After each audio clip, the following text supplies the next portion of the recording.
I told you 7 times. 7 times I faced guns, and 3 times it was cocked at me. And one of those times, this guy looked at me. He was about 18 years old. He shook the gun on my head. He said, "What is this? What is this?" I said, "What is what?" He said, "This thing." I said, "You mean the thing you are shaking my head with?" He said, "Yes." I said, "It's gone now." He said, "Do you know what kind of gun it is?" I looked at it like that, and I said, "It's AK-47 now." And then he said, if you play, I'm going to blow your brains off." You know what I told him? I looked at him and I said, "Nka fasa ba mace ta haife ka ba." You know what that means? This is Kingdom Updates TV, a channel for believers who are hungry for truth, depth, and spiritual clarity. What you're about to hear may change your prayer life forever. Listen carefully. May the Lord give you understanding. Slaves don't have rights. They do what their masters want. Yet, Daniel said, "I will not defile myself." What he was saying is that I am willing to die. But what I know, I am not going to change. What do these saints know that we need to know? You know, there were guys whom the prophet Jeremiah told them to take strong drinks. We call them the Rechabites. And they said, "Our fathers told us that we should not do this." And although they knew that this was a renowned prophet, they were willing not to take his words because of what they were taught. What is it that they know that makes them to live with their convictions? But for us, with all of the rhema and the prayer, we easily give into compromise.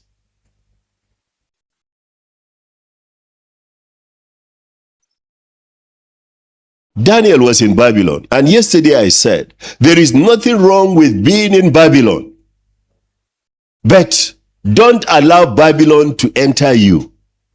Babylon is a typology of evil and anything you can think of. Or the harlotry Babylon, or the evil Babylon. Whenever you hear Babylon, it's the epitome of wickedness. Daniel lived in that civilization and was able to distinguish himself. And one day they conspired against him and came. EFCC came to arrest him, and they said, "We can find nothing against him except in the law of his God." Did you hear that? Yesterday I was reading something, I have not established it, maybe it's not true, that about 119 senators of the APC are not going to return because they were asked to bring EFCC clearance. I don't know how true this is, so don't go and quote me. But at least I read it yesterday before I slept.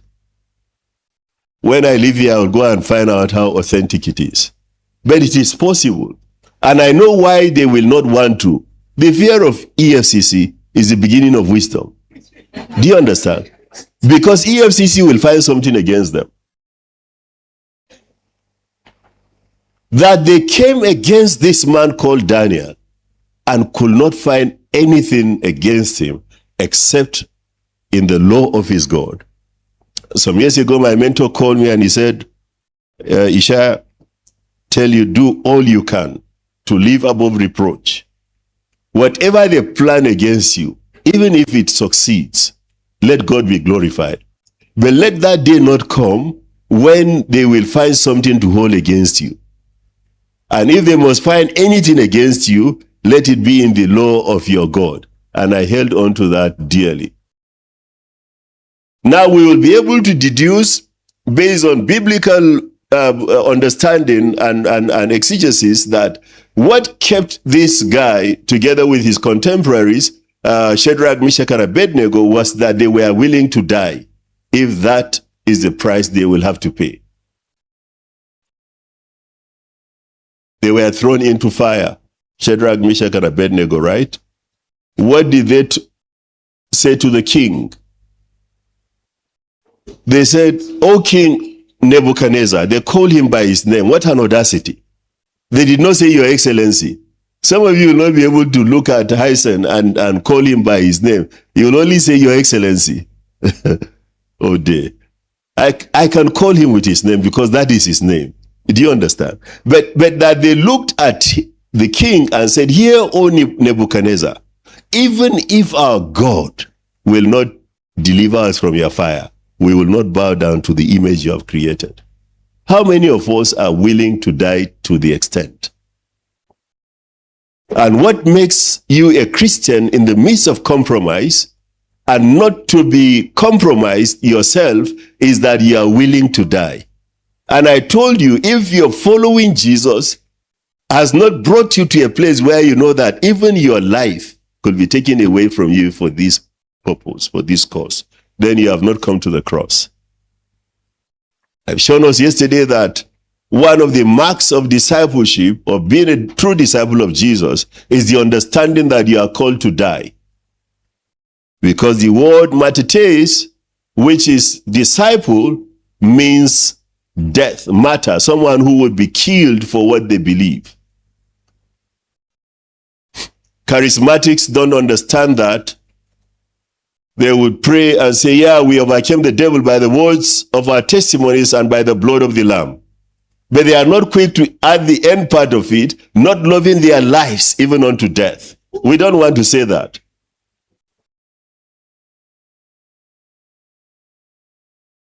Or even the Apostle Paul, oh, that I may know him and the power of his resurrection and we don't want to say the fellowship of his suffering, talk less of being made conformable unto his death. These guys know something that our generation don't know. We want to keep our lives, and that is the reason why we compromise. I told you 7 times I faced guns, and 3 times it was cocked at me. And one of those times, this guy looked at me. He was about 18 years old. He shook the gun on my head. He said, what is this? What is this? I said, what is what? He said, this thing. I said, you mean the thing you are shaking my head with? He said, yes. I said, it's gone now. He said, do you know what kind of gun it is? I looked at it like that. And I said, it's AK-47 now. And then he said, if you play, I'm going to blow your brains off. You know what I told him? I looked at him and I said, you know what that means? If you refuse, it's not woman. You are not born of a woman. And I told him, this is not what brought me here. We are discussing this nation. Let's stay to that. You can't scare me. Why? Because all of my life of activism, I am determined. And I said that my last breath on earth begins my first breath in eternity. I have died a long time ago. So you cannot scare me with death. You cannot. If I happen to be in the wrong, the last thing you should do is to threaten me with death. I won't apologize to you. I will tell you, kill me. Who wants to live in this wicked world? It's only that as I am growing a bit older, when I look at my sons and I look at my wife, sometimes it's like I pity them. Because for me to live is Christ, and for them, but death is certainly again. I believe that. I believe that with the whole of my heart. Oh, I believe that with the whole of my heart. I tell you the truth, I believe that with the whole of my heart. I want to say like the Apostle Paul, I have fought a good fight. I have finished the race. I have kept the faith. There is nothing left for me than the crown which the Lord, the righteous judge, will place on my head on that day. But in the midst of all of these things I'm telling you is that, you know what? There is no devil on earth that can kill me before my time. Because it's not given to them. But the fear of death is not with me. So I have traveled in the midst of Boko Haram shootings to Maiduguri. And people are saying, what kind of person you are? At 1 o'clock, if I want to travel with all the madness in Nigeria, I will drive myself to where I want to go to. I'm not fatalistic, but I'm not a fearful person. I'm not a coward. Have you not read that the righteous is as bold as lion? Some of us read scriptures that we don't believe. We don't believe them. We don't live them. We don't take God at his word.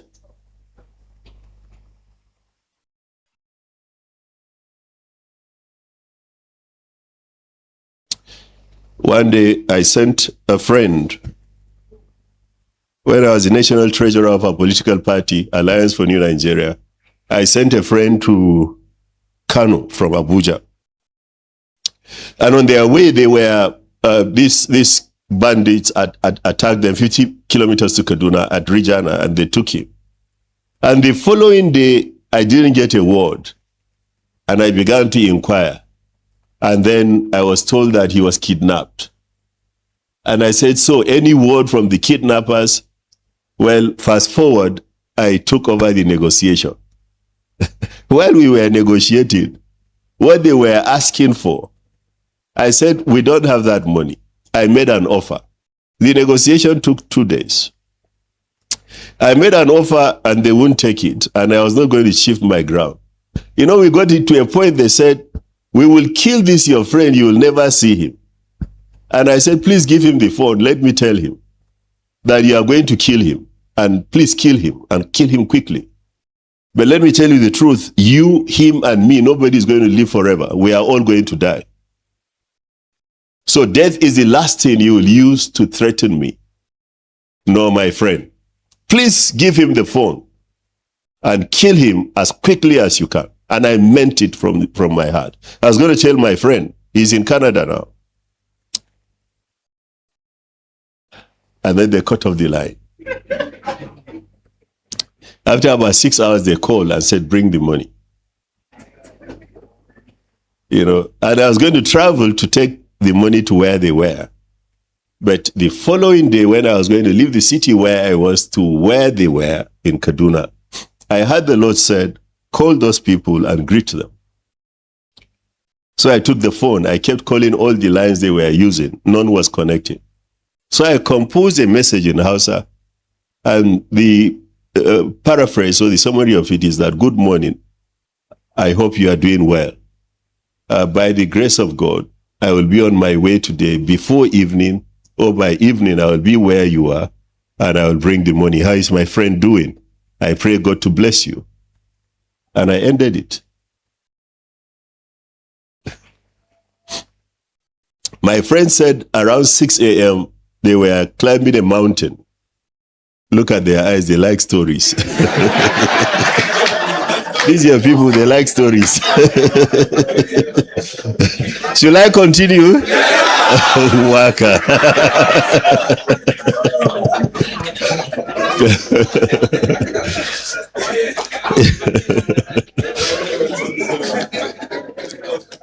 You know, around 6 a.m., they were climbing a mountain. Apparently, they were out of network coverage because they keep moving with these people. And that day, they captured 7 people. And all the 7 were moving with them from one place, location to the other. My friend said he heard when the phone, they entered the network, and he heard when the text messages dropped. Titit, you know, there is a way it sound. He said he heard, and then the leader opened the text messages, and he read the message, and he said, I saw how his face glowed, and he was smiling, and he shook his head. And then he called me and said, this your friend, this Ishaya, is a good man. Oh. And then my friend said, and I told him, I said, I told you that he was a good man, and he would come for me. And the man said, I have never seen a person like this, who would say, God bless you. Everybody is cursing us. Everybody wants us to die. But this one is saying, God bless you. And he looked at the 7 and told them, if Ishaya comes here today with the money for this guy, all of you, we are going to release you on his account. And I traveled to that jungle. Of course, when I entered Kaduna, the plan was to get someone to take the money to them. But when I spoke with them, they said, if we see anybody here, we are going to kill him if you are not the one. So I was the chosen one. I was chosen. So I called my wife and I told her I'm the chosen one. What will you say? Because if my wife said go, I will go. Because if I die, she will be comforted. But if she says don't go, there is nothing you will do on earth that will make me to go. Not because I am afraid of death, but I am bounded by her with covenant. Her words are very important to me. So I needed to hear from her. And she said, go. And then she began to pray, the hand of the Lord will be upon you. He'll keep his angels charge over you. They will not lay their hands on you. And she just began to pray. And she began to pray. And once she says that, to Dama, we want to die. We are giving the license. Do you understand? It's just to go now. And I drove to that place. These people removed me from every form of life. I was driving from shrubs to desert to until I arrived where they were. I got to a place where literally I knew that they could skin me alive. Nobody will know. And nobody will see my carcasses. It was at that point that the psalmist became alive to me. And I had it in my spirit. Though I walk through the valley of the shadow of death, I fear no evil. For you are with me. And your rod and your staff, they comfort me. The Lord is my shepherd. I began to hear that scripture. That moment, I knew that I was a Lord on the earth. Every iota of fear melted. And shortly after that, they said, we have sighted you. Stop the car, off the engine, take the money, and move. And they gave me direction. And I was moving. And I got to a place, and people jumped from trees and from shrubs everywhere, and they surrounded me with AK-47. And I busted into laughter. I said, Shogu. That was my exclamation. You know? And I look at them and I said, who is your leader? Where do we begin from? Do you want me to count the money? And I was opening the bag. You know, I was opening the bag, and so I gave him my phone and I said, hold this phone for me. And he held it. And as I was reaching out to the bag, he said, no, don't worry, we don't need to count it. I said, are you sure? He said, yes. I said, then give me my phone. It's not part of the bargain. And he gave me the phone. And he looked at me laughing and he said, what job do you do? I said, I'm a pastor. And he just shook his head and he laughed. I said, I want you to be my friend and I will come again. He said, don't worry, you go. I said, go where? Where is my friend? I'm going nowhere until you give me my friend. He said, no, I promise you go. Your friend will come and meet you at so place. And I left. The short story, my friend came. I'm saying this to say that in this kingdom, we are not afraid. We are not fearful people. One of the greatest undoing of believers today is that we do not know what we believe. And we think as if we die, we are losing something. Have you read the description of heaven? It's not built by human hands. The pearly gates, the streets are made of gold. There will be no weeping. There will be no sorrow. For he shall wipe away all tears. Have you read those descriptions? It's not that I have gone into heaven, no, that I have read those scriptures sufficiently that it has painted a picture in my mind.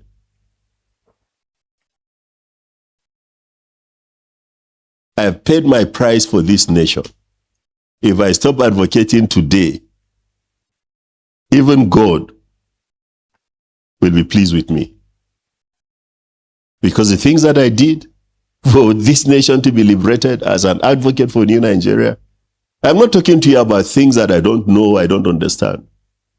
I know what it means to have plenty and what it means to have nothing. And offers have been made to me. Money in Ghana must go.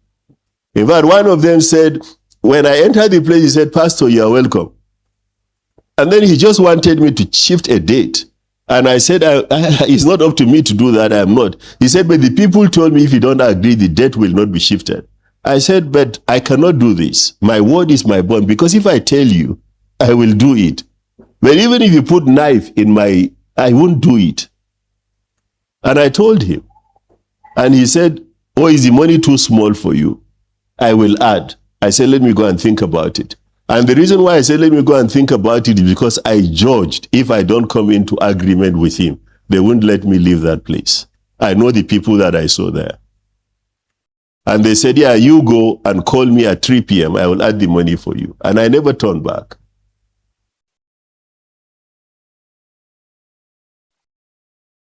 What is your price tag? Is it money? Is it fame? Is it woman? Is it girl? Pastor, what is it? What is it that when it stands before you, your ministry is gone?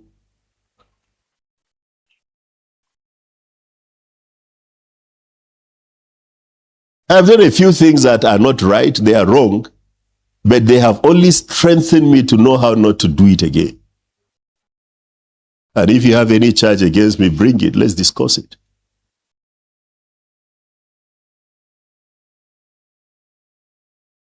And if it is about giving up on this nation, I have 101 reasons to give up. The things that I know that are wrong with this nation, at my fingertips, if some of you hear it, you won't be able to sleep tonight. And yet I believe with the whole of my heart that Nigeria will be saved. God is just looking for a critical mass of people who will understand and donate their lives and take responsibility for the healing of the nation. Daniel survived Babylon, and he reigned with 4 kings, 1 man. He became an institution himself. No government reigned without him. What did he know? It was the law of God. And then he made a resolve. Not your own kind of resolve that says, I will not pop cigarette again, and then tomorrow you are there.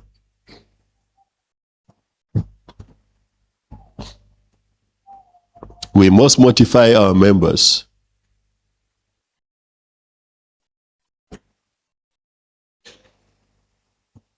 Discipline